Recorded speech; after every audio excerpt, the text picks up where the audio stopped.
Malaysia Malaysia ভ্রমণের জন্য পর্যটকদের কাছে খুবই জনপ্রিয় একটি দেশ। এখানে আপনি আধুনিক শহর, প্রাচীন ঐতিহ্য, সুন্দর দ্বীপ, সমুদ্র সৈকত এবং প্রকৃতির অপূর্ব সৌন্দর্য উপভোগ করতে পারবেন। পর্যটকদের কাছে মালয়েশিয়া একটি আকর্ষণীয় দেশ।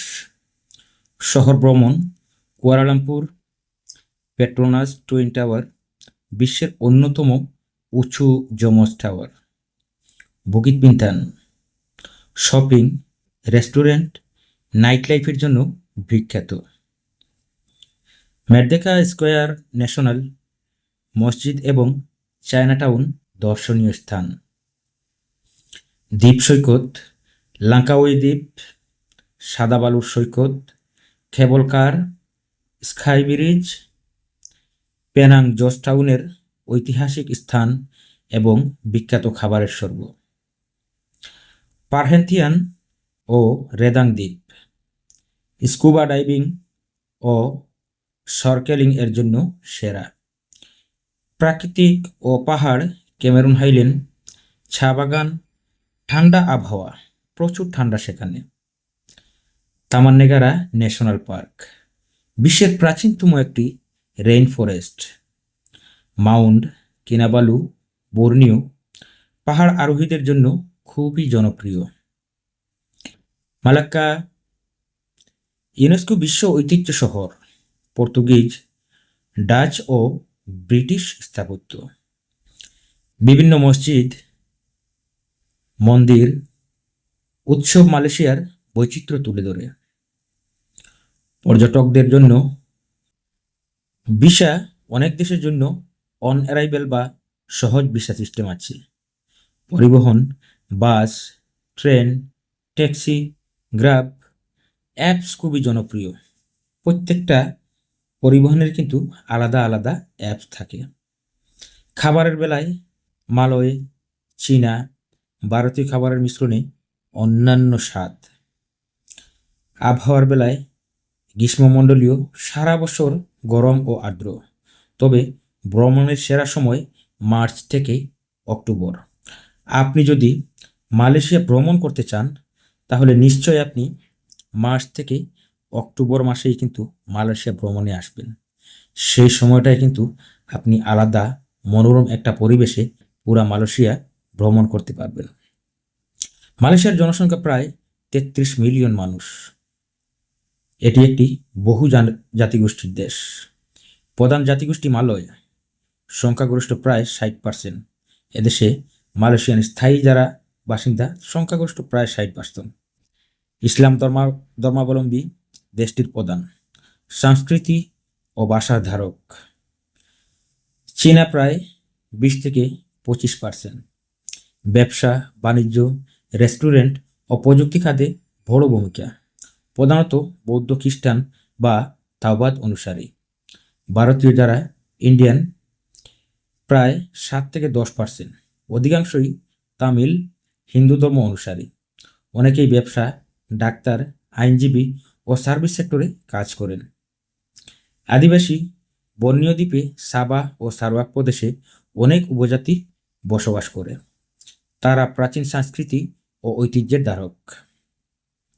বিদেশি শ্রমিক: বাংলাদেশ, নেপাল, ইন্দোনেশিয়া, ফিলিপাইন, পাকিস্তান সহ অনেক দেশের শ্রমিক মালয়েশিয়ায় কাজ করেন। নির্মাণ, কৃষি, ফ্যাক্টরি ও সার্ভিস খাতে বিদেশি শ্রমিকদের বড় অবদান আছে। অতিথিপরায়ণ ও বন্ধুসুলভ, ইংরেজি ব্যাপকভাবে ব্যবহার করে, তাই পর্যটকদের জন্য যোগাযোগ খুবই সহজ। মালয়েশিয়াতে প্রচুর পরিমাণে ইংরেজিতে কথাবার্তা বলার অভ্যাস আছে। এছাড়াও মালয়েশিয়াতে যারা ভ্রমণ করতে আসবেন, মালয়েশিয়ার বিভিন্ন এলাকা কিন্তু অত্যন্ত স্বচ্ছ, পরিষ্কার, দেখার মতো জায়গা। যেমন আপনি যদি ক্যামেরুন হাইল্যান্ডে যান, সেখানে আসে ঠান্ডা শীতল হাওয়া। আপনি যদি গ্যান্তিং হাইল্যান্ডে যান, প্রায় সমতল ভূমি থেকে 6500 ফুট উচ্চতায় গ্যান্তিং হাইল্যান্ড। সেখানে যদি আপনি থাকতে চান তাও কিন্তু খুব সুন্দর মনোরম পরিবেশ আছে। আকর্ষণীয় স্থানসমূহ গ্যান্টিং হাইল্যান্ডের রিসোর্স ওয়াল গ্যান্টিং, বিশাল রিসোর্স কমপ্লেক্স, হোটেল ও casino. Genting sky themes park, আন্তর্জাতিক মানের themes park, roller coaster ride for the show. Casino de Genting, মালয়েশিয়ার একমাত্র বৈধ ক্যাসিনো।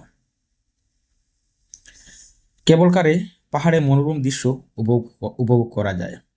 এছাড়াও আপনি পাবেন চাইনিজ সুই কেবাস থানপ্লেট, পাহাড়ের ডালে অবস্থিত সুন্দর বৌদ্ধ মন্দির, শপিং ও ফুড কোর্ট, আন্তর্জাতিক ব্র্যান্ড ও মালয়েশিয়ান খাবার উপভোগ করা যায়। সেখানে আবহাওয়া সারা বছর ঠান্ডা, 15-22 সেলসিয়াস। গরমের দিনে ঠান্ডা পরিবেশে ঘোরার মজাই আলাদা। আপনি যদি গ্যান্টিং হাইল্যান্ডে যেতে চান, কুয়ালালামপুর থেকে বাস কেএল সেন্টার থেকে আপনি কুয়ালালামপুর থেকে বাস যাবে সরাসরি কেএল সেন্টার থেকে। ট্যাক্সি বা প্রাইভেট কারে যদি যেতে চান, আপনি ওই লোকেশনেই সরাসরি যেতে পারবেন।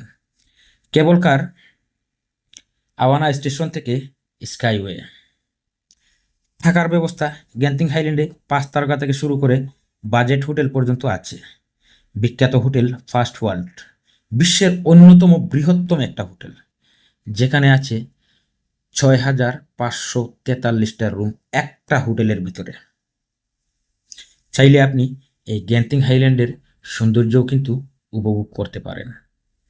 এছাড়াও মালয়েশিয়াতে দেখার জন্য প্রচুর দর্শনীয় স্থান আছে।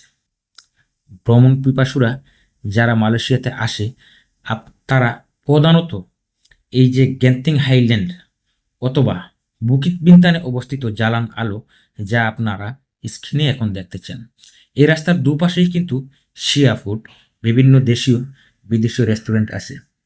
ইচ্ছা করলে কিন্তু আপনি এখানে এসে খাওয়া দাওয়া করতে পারেন, ঘুরতে পারেন মনোরম পরিবেশে।